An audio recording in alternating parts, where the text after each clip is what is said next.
आपके यहाँ के बच्चे कहाँ कहाँ पर पहुँचे और आईएएस अधिकारी 7-8 बच्चे एनडीए में चयनित हुए। कई बच्चे गवर्नमेंट टीचर पीसीएस आईएएस में चयनित हुए हैं। उन्होंने अपने जवाहर नवोदय विद्यालय में शिक्षा प्राप्त करके अनेक भिन्न भिन्न स्थानों पर अच्छा स्थान प्राप्त किया है। आज के समय में जो विद्यार्थी है वो थोड़ा कंफ्यूज है। अध्यापकों का भी फर्ज बनता है, वो सीनियर सेक्शन में पढ़ा रहे हैं तो वो बच्चे की देख लें, ये खेल में रुचि ज़्यादा रख रहा है, संगीत में रुचि रख रहा है, या फिर ये पढ़ाई में ज़्यादा रुचि रख रहा है, किस विभाग में रुचि रख रहा है, उसी विभाग में उसे बोलने का प्रयास करें। जय हिंद, राम राम, नमस्ते। हम निकले हैं विकास यात्रा पर। अब इस विकास यात्रा का मतलब है कि हर गांव, हर शहर, हर घर में एक प्रतिभा छुपी होती है जो अपने समाज के लिए और अपने आसपास के लोगों के लिए कुछ बड़ा करने का एक जज्बा रखती है। तो उसी में अभी इससे पहले वाली वीडियो में हमने इंजीनियर चंद्र मोहन जी के साथ एक बड़ी बातचीत करी थी, जिसमें उन्होंने विद्यालय की जर्नी और उन्होंने अपने क्षेत्र में, शिक्षा के क्षेत्र में उनके और उनके पिताजी ने जो कार्य करवाए थे उसके ऊपर एक लंबी चर्चा हुई थी। ये वीडियो उस वीडियो का अगला ही पार्ट है। तो इस वीडियो में मेरे साथ हैं चंद्र मोहन जी के छोटे भाई चेतन देशपाल जी। तो सबसे पहले मैं आपका हार्दिक स्वागत करता हूं इस खास वीडियो में। जी नमस्कार, धन्यवाद। तो जैसा कि पिछला वीडियो बड़ा अच्छा रहा हमारा, तो इसमें मैं इस वीडियो की शुरुआत करूंगा आपके प्रारंभिक जीवन, आपके परिचय और आपके बारे में बात करने से। जी नमस्कार सभी को। मेरा नाम चेतन देशवाल है। मेरे पिताजी का नाम धीरी सिंह मैनेज साहब, जो कजरौठी के निवासी थे। मैं एक एमए पास किया है शैक्षिक योग्यता में। मैं विद्यालय व्यवस्थापक श्री धीरी सिंह विद्युत देवी हाई स्कूल को संचालित कर रहा हूं और एक क्लर्क के पद पर भी काम कर रहा हूं। जी, अब चूँकि आप एक संस्था को संचालित करते हैं जो कि बच्चों को शिक्षा प्रदान करती है, इससे पिछली वीडियो में बहुत सारी बातें हुई थी। अब यहाँ पर बात ये आती है कि कोई शिक्षा, अगर कोई संस्था काम कर रही तो उसका एक उद्देश्य होता है। आपकी संस्था का उद्देश्य शिक्षा देना, और शिक्षा के बाद का उद्देश्य होता है कि बच्चे कहाँ पर सेटल हो रहे हैं, किन सेवाओं में जा रहे हैं, कहाँ पर पहुँच रहे हैं। तो यदि मैं आपसे जानना चाहूँ कि आपके विद्यालय के इतने लंबे सफ़र में आपके यहाँ के बच्चे कहाँ कहाँ पर पहुँचे और किस प्रकार की सफलता हासिल की। जी, हमारे 2 विद्यालय, जैसा कि आपको पहले से पता है, Shri Harnarayan junior high school Kajrauthi, Shri Dhiri Singh विद्युत देवी उच्चतर माध्यमिक विद्यालय कजरौठी। हमारे विद्यालय से आईएएस अधिकारी, जो पिथा के, अभी आपने पीछे बड़े भाई साहब ने बताया था, जो पिथा के रहने वाले थे, वो चयनित हुए। उसके बाद में 7-8 बच्चे एनडीए में चयनित हुए। कई बच्चे गवर्नमेंट टीचर पीसीएस आईएएस में चयनित हुए हैं। उसके साथ ही कई नहीं, सैकड़ों बच्चे जवाहर नवोदय विद्यालय में 5वीं क्लास में जो परीक्षा होती है, उसके बाद 6वीं क्लास में प्रवेश होता है, उसके लिए चयनित हुए हैं। कक्षा 9 के लिए चयनित हुए हैं। उन्होंने अपने जवाहर नवोदय विद्यालय में शिक्षा प्राप्त करके उन्होंने भी अनेक भिन्न भिन्न स्थानों पर अच्छा स्थान प्राप्त किया है। जी, अच्छा, चूँकि अब मेरा प्रश्न यहाँ पर ये आता है, हम एक तरफ है सरकारी विद्यालय और एक तरफ है प्राइवेट विद्यालय। सरकारी में भी मैं थोड़ा कैटेगराइज कर दूँ इसको, वो विद्यालय जो या तो 5वीं तक है या 8वीं तक हैं।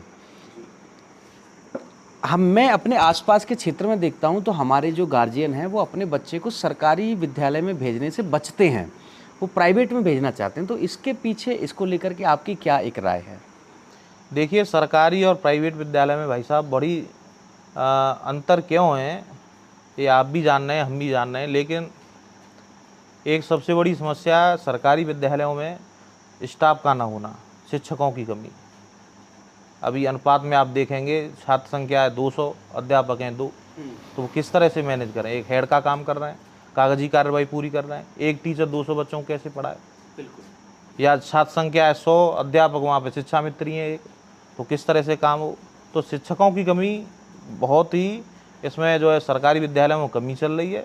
शासन प्रशासन से भी मांग कर रहे हैं, शिक्षक भी मांग कर रहे हैं, रोज़ाना आंदोलन हो रहे हैं लखनऊ में, आप देख रहे हैं। लेकिन सरकार भी नहीं सुनना चाह रही है, किसी भी वजह से नहीं सुनना चाह रही है। सरकार कह रही है हमारे पास शिक्षक पूरे हैं, लेकिन शिक्षक कह रहे हैं कि विद्यालय में बच्चे नहीं। हम भी देख रहे हैं, आप भी देख रहे हैं, शिक्षकों की कमी है। साथ में ही जो शिक्षकों के पास में इतना बोझ पड़ जाता है, जो सरकारी काम का, आधार कार्ड का हुआ, वोटर लिस्ट का हुआ, SIR का भी काम चला 6 महीने। अभी मैंने नज़दीक विद्यालय हैं, कजरौठी हमारा नज़दीक विद्यालय है सरकारी, बिजपुरी है, पलावत है, कई विद्यालय हैं, खजुरिया है, कुरावली है। अभी जा कर के मुलाकात हुई शिक्षकों से, तो हमने जा कर के देखा, हम भी अपने SIR के कागज़ देने गए वहाँ, तो हमने वहाँ पे देखा कि 3 शिक्षक हैं, एक BLO का काम दे दिया, 2 SIR में लगा दिए, और 3 शिक्षक या 2 शिक्षक बचे। उनके पास बच्चे हैं 200 या 150, एक मिड डे मील बंटवाने में लग रहे हैं। तो एक शिक्षक कैसे जो है पढ़ाई पूरी कर पाए? उसको मद्देनज़र देखते हुए पढ़ाई में बहुत ही शिथिलता सरकार की वजह से भी हमें देखने को मिल रही है। शिक्षकों की कमी, मेन पॉइंट शिक्षकों की कमी। शिक्षक होते हुए भी फिर उन पर काम इतना आ जाता है सरकार का, तो वो पढ़ा ही नहीं पाते।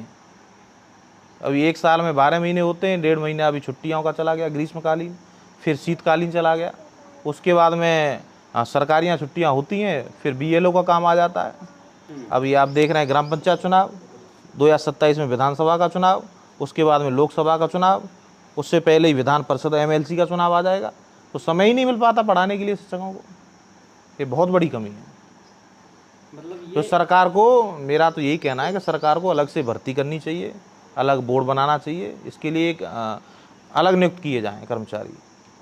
मतलब जो शिक्षकों से जो सरकार काम करवाती है, कोई इलेक्शन का, कोई किसी चीज़ का, वो भी एक बड़ा कारण है सरकारी विद्यालयों में पढ़ाई न होना, सरकारी विद्यालयों में पढ़ाई का कम होना, शिक्षकों की कमी, और सरकार जो काम कराती है सरकारी, वो ज़्यादा लोड पड़ जाता है, वो शिक्षक जो ध्यान नहीं दे पाते हैं उधर। क्यों शिक्षक ले जाते हैं SIR में, शाम के 4 बजे तक घूम रहे हैं गली गली में, बच्चे पे कैसे ध्यान दें? वो बच्चे को थोड़ी देख रहे हैं कि रजिस्टर में आज कौन बच्चा आया कौन नहीं आया। वहाँ 40 विद्यार्थी हैं क्लास में, अब बच्चे आए 35 या 30 या 15, जितने भी आए, लेकिन अगले दिन शिक्षक देख नहीं पा रहे हैं उनको, कौन बच्चा आया कौन नहीं आया, उनका फेयर वर्क चेक नहीं कर पा रहे हैं।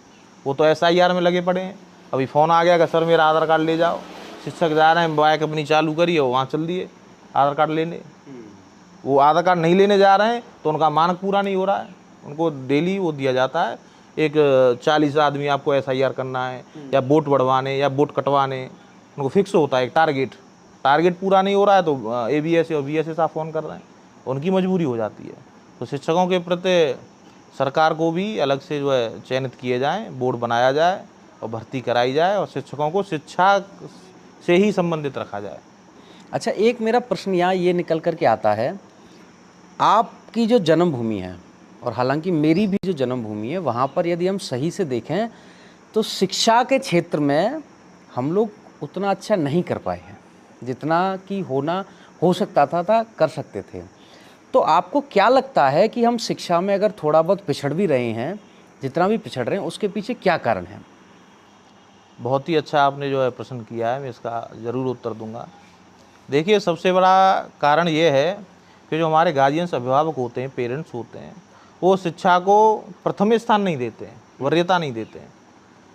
वो अपने घरेलू कार्यों को, अपनी खेती को, बड़े भोजों को या अन्य कामों को वो प्रथम स्थान देते हैं। जैसे बच्चे की फीस भरनी है, तो वो क्या कहेंगे कि बुआ जी के लड़के की शादी आ रही है, तो उसके लिए पैंट शर्ट बच्चों का या वहाँ भी ले जाना है या अपना ले जाना है, उसके किराए की व्यवस्था या और भी खर्चा अधिक कर रहे हैं, वो उसकी व्यवस्था पहले करेंगे। ये नहीं देखेंगे कि मेरा बच्चा 400 रुपये महीने, 300 रुपये महीने फीस जा रही है, बच्चा मेरा कह रहा है 15 दिन से फीस के लिए, तो वहाँ पर व्यवस्था की जाए। वो अलग जो है विभाग में ले जाते हैं, विभाग ही कहेंगे, घर के एक गृह मंत्रालय में विभाग कई होते हैं, तो अलग अलग विभाग में ले जाते हैं, वो शिक्षा की तरफ नहीं मुड़ते। वहाँ भी देखा जाए तो कई पेरेंट्सों से बात होती है, सभी तो नहीं है, 50% अभी जागरूक हैं, 50% जागरूक नहीं है। अभी बोला बच्चे ने कि सर फीस मांग रहे हैं, जमा करानी है, ऐसे बोलते हैं बच्चे, तो वो क्या कहेंगे, कभी नहीं, अभी तो हमें जो है अभी लड़के की शादी आ रही है और उसमें कम से कम 10,000 लोगों का हमें भोजन बनवाना है, बड़ा भोज करना है, तो वो उसकी व्यवस्था में लग जाएंगे। वो उस बच्चे की भविष्य की व्यवस्था में या उसकी फीस की व्यवस्था में नहीं लगाएंगे, वो दूसरी व्यवस्था में लग जाएंगे। ये बड़ा कारण है, जब अभिभावकों का जागरूक न होना, ये सबसे मुख्य कारण है। अच्छा, ये एक्चुअली अब जो मैं पूछ रहा हूँ वो मेरा प्रश्न नहीं है, बल्कि एक आपसे डिस्कशन है। बच्चा पढ़ता है 12वीं तक जो भी है, मतलब जितना भी पढ़ता है, आज के समय में जो विद्यार्थी है वो थोड़ा कंफ्यूज है। कंफ्यूज में थोड़ा इसको और डिस्क्राइब करूं कि विद्यार्थी सही से डिसीजन नहीं ले पा रहा कि मुझे किस लाइन में जाना है, डिफेंस में जाना है, टीचर बनना है, या कुछ और बनना है, या प्राइवेट जॉब करनी है, क्या करना है। तो क्या इसके लिए कुछ हम लोग ऐसा कर सकते हैं काउंसलिंग टाइप, या इसका क्या एक सॉल्यूशन हो सकता है बच्चे को सही राह दिखाने का? इसमें तो सीधा सीधा है कि जो विद्यालय में बच्चा पढ़ रहा है, जहाँ 10वीं 12वीं कर रहा है या 9वीं कर रहा है, तो जूनियर क्लास से ऊपर सीनियर में चला जाता है, वो 9th से चला जाता है। तो वहाँ अभिभावक ऐसे विद्यालय में प्रवेश दिलाएं जिससे वहाँ सही गाइडलाइन दी जा रही है। अध्यापकों का भी फर्ज बनता है, वो सीनियर सेक्शन में पढ़ा रहे हैं तो वो बच्चे की देख लें, ये खेल में रुचि ज़्यादा रख रहा है, संगीत में रुचि रख रहा है, या फिर ये पढ़ाई में ज़्यादा रुचि रख रहा है, किस विभाग में रुचि रख रहा है, उसी विभाग में उसे बोड़ने का प्रयास करें। जैसे हमारे विद्यालय में श्री धीरी सिंह विद्युत देवी उच्चतर माध्यमिक विद्यालय में अभी पिछले सत्र में ही बच्चों ने कबड्डी में खेल जो जिला स्तर पर खेला, वहाँ प्रथम आए, द्वितीय आए। खो खो में खेल खेला तो हमने देख लिया, प्रतिभा छांटी गई उसमें कि आप कौन खो खो में जाना चाह रहा है, कौन क्रिकेट में जाना चाह रहा है। उसको देखते हुए विद्यालय देखभाल करता है इंजीनियर चंद्रमोहन सिंह जी ने पूरी किट मंगाई बच्चों की क्रिकेट के लिए, फिर क्रिकेट खिलाया हमने, उसमें से बच्चे सेलेक्ट किए। उसके साथ ही हमने स्काउट का कैंप भी लगाई, स्काउट भी चलता है हमारे यहाँ। तो स्काउट में भी बच्चे, अभी एक आपको बताऊं, पलावत गांव है, पड़ोसी गांव पलावत, वहाँ का लड़का था विपिन चौधरी, वो स्काउट का लड़का था, डायरेक्ट जो हवलदार हुआ अभी, उसको देख लिया, वो डिफेंस में उसकी इच्छा थी। ऐसे बच्चों को हम छांट लिया करते हैं। तो शिक्षक बंधुओं का भी यहाँ पे फर्ज बनता है माता पिता के साथ में कि बच्चों की वो देख लें रुचि किस में है, उसी रुचि में उसको डालें, वो आगे कामयाब होगा। अच्छा, एक चीज़ और मुझे आपसे जाननी है। जैसे हम जिस क्षेत्र से आते हैं, हमारे युवाओं में, बच्चों में, या जो हमारे छोटे भाई बहन हैं, उनमें ऊर्जाएं तो बहुत हैं, जोश भी बहुत है, लेकिन वो सही से लग नहीं पाती। अब मैं इसको थोड़ा बताता हूँ। जैसे कि हम लोग क्या अपने बच्चों को खेलने नहीं देते। हम कहते हैं अरे खेल मत पढ़ ले, खेल मत पढ़ ले, कहीं खेलने में बाहर निकल गया, अरे खेल मत पढ़ ले। लेकिन खेल में तो एक बहुत बड़ी दुनिया छुपी हुई है और जिसको हम कर सकते हैं। तो हम क्या कुछ ऐसा कर सकते हैं कि अपने बच्चों को खेल में भी आगे लेके आएँ? बिल्कुल बिल्कुल। देखिए, सरकार जो उत्तर प्रदेश सरकार है, भारत सरकार है, अभी मैंने देखा था पिछले महीने उन्होंने मीनू निकाला है, अभी समय सारणी भी निकाली है। जुलाई महीने में वो विद्यालय स्तर पर खेल करा रहे हैं, फिर तहसील स्तर पर करा रहे हैं, फिर जिला स्तर पर करा रहे हैं, ऐसे बढ़ा रहे हैं बच्चों को। हर में खो खो है, वॉलीबॉल है, टेनिस है, क्रिकेट है, हॉकी है, वॉलीबॉल है, ये सभी खेल खिलाए जा रहे हैं। विद्यालय में खेल खिलाए जाएँ। अभिभावक भी ये बच्चों पर बंदिश ना लगाएं कि वो जो खेल में रुचि रख रहा है उस पर पाबंदी ना लगाएं कि तुम ये खेल मत खेलो, उसका सहयोग करें। उसको जो व्यवस्थाओं की ज़रूरत है, थोड़ा आर्थिक पैसे की ज़रूरत है, उसको लगाएं, वो आगे जब ही निकल पाएगा। जिला पे जाएगा, प्रदेश पे जाएगा, और भारत में जाएगा, नेशनल पे जाएगा। बच्चे जा रहे हैं, बच्चे अभी जा भी रहे हैं। अभी एक लड़की थी हमारे यहाँ से, गाँव खजुरिया से, कमलेश डॉटर ऑफ गोपाल सिंह, उसका बहुत दौड़ में बहुत मन रहता था। वो 9th हाई स्कूल में पढ़ती थी, जब प्रथम आती थी अपनी क्लास में, तो हमने देखा, मैंने साहब थे, जब हमारे गुरुजी थे, मैंने साहब थे, तो उन्होंने देखा ये लड़की बहुत दौड़ में बहुत अच्छी है। तो उन्होंने उनके घर वालों को एडवाइस किया, इस लड़की को आप सेना में भेजो, दौड़ कराओ, सेना में भेजो। उसका भी मन थोड़ा प्रोत्साहन किया, इनाम दे करके, पुरस्कार दे करके। तो अभी लड़की वो आर्मी में है, सर्विस कर रही है। तो प्रोत्साहन की भी आवश्यकता है। मतलब प्रोत्साहन की तो आवश्यकता इसलिए भी है। अच्छा देखिए, ये एक चीज़ और मैं कहूँगा, हम जिस क्षेत्र से आते हैं ना, वहाँ पे पैर थोड़ा सा ज़्यादा खींचते हैं लोग। मतलब हम पता नहीं क्यों अपने बच्चों को ही डांट देते हैं, कई बारी रोक देते हैं, अरे कहूँ ना बनेगा मंत्री, कहूँ ना बनेगा लेफ्टिनेंट। तो कहीं ना कहीं हम बच्चे को कुंठित कर रहे होते हैं। तो मतलब मेरा इस वीडियो के माध्यम से संदेश भी है कि देखो, अगर कोई बच्चा कोई सपना देख रहा है तो आप उसका सहयोग नहीं कर सकते, मत करो, लेकिन उसको रोको भी मत। नहीं, बिल्कुल आपने सही कहा है। जिस दिशा में बच्चा जाना चाह रहा है, रुचि है, सही उसकी दिशा है, तो उसमें अभिभावक भी सहयोग करें, विद्यालय पेरेंट्स भी सहयोग करें, टीचर भी सहयोग करें, उसको सही दिशा में ले जाएं और आगे बढ़ाएं।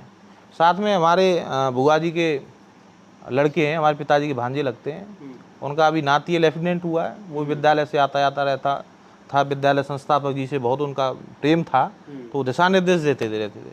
तो अभी लेफ्टिनेंट हुआ है वो लड़का, उसका स्वागत भी अभी आयोजन किया जाएगा, ट्रेनिंग हुई है उसकी पूरी। तो बच्चों में प्रतिभा होती है, उसको उत्साह करना, प्रोत्साहन करना, पुरस्कार दे करके या मनोबल उसका बढ़ा करके, ये काम बहुत ज़रूरी है। ये हमारे विद्यालय में होता रहता है। अभी बोर्ड परीक्षा जैसे निकल के गई हैं, फरवरी माह में बोर्ड परीक्षा हुई, उसका परिणाम 24 अप्रैल को आया। तो उसमें हमने जो टॉप 10 बच्चे थे प्रोत्साहन के लिए, हम घर घर जा करके पूरा स्टाफ टीम, मैनेजमेंट कमेटी पूरा घर गए, उनको मिठाई खिला करके, स्वाफा बांध करके उनको प्रोत्साहन किया, माता पिता बच्चों को। तो उससे बहुत अच्छा संदेश गया। ऐसे हम 2017 से करते आ रहे हैं लगातार। जैसे प्रोत्साहन वाले बच्चे जैसे टॉप 10 हैं, उनसे आगे वाली जो क्लास होती है, 9th में से बच्चा हाई स्कूल में आ जा तो उनको प्रोत्साहन मिलता है, तो वो अच्छे अंक लेकर के आ रहे हैं बच्चे। अभी बच्चे 3-4 बच्चे हमारे गणित विषय में 100 में से 100 अंक, अंग्रेजी विषय में 100 में से 100, 99 नंबर लेके आ रहे हैं। विज्ञान में प्रयोगशाला में अपना प्रयोग कर रहे हैं। तो उनको हम प्रोत्साहन दे करके हर समय यही रहता है कि वो आगे निकलें, और बच्चे बढ़ भी रहे हैं।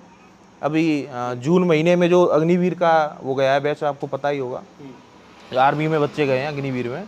तो अभी 6-7 बच्चे हमारे विद्यालय से भी गए, सेलेक्ट हुए। गांव करावली से, रमचेला से, लोकेरा से बच्चे सेलेक्ट हो रहे हैं और लग रहे हैं। एक बात तो मैं भी जैसा कि सर ने बताया, मैं उसमें ऐड करना चाहूँगा। देखो, कोई भी किसी बड़े पद पे है या कोई बहुत बड़ी उपलब्धि हासिल किया हुआ है, तो वो भी हमारे जैसा ही है, आपके जैसा ही है। आप भी वो बहुत सारी चीज़ें हासिल कर सकते हो जो कोई और भी कर चुका है। तो अपने सपने हमेशा ऊंचे रखें, जैसा कि सर ने बताया। और सपने देखो, लेफ्टिनेंट बनना चाहते, डॉक्टर बनना चाहते हो, वकील बनना चाहते हो, कुछ भी बनना चाहते हो, सपने देखो तभी पूरे होंगे वो। जैसा कि सर ने बताया, आज की बड़ा मुझे बहुत अच्छा लगता है शिक्षकों के साथ बैठने में, सुनने में, और बड़ी सारी चीज़ें मुझे भी सीखने को मिलती हैं। तो आज की ये बहुत सार्थक वार्ता हुई। और आगे भविष्य में अगर आप कोई भी चीज़ जानना चाहते हैं, समझना चाहते हैं, क्योंकि मैं जो समाज के प्रमुख लोग हैं उनके साथ हमेशा उठता बैठता हूँ, और मैं खुद भी एक अधिवक्ता हूँ। तो कभी भी कोई यदि समस्या होती है तो आप मुझसे भी संपर्क कर सकते हैं। मेरा नंबर जैसा कि इसमें वीडियो में दिख रहा है आपको नीचे, 98 64 64 72 72 है। और बहुत बहुत धन्यवाद सर।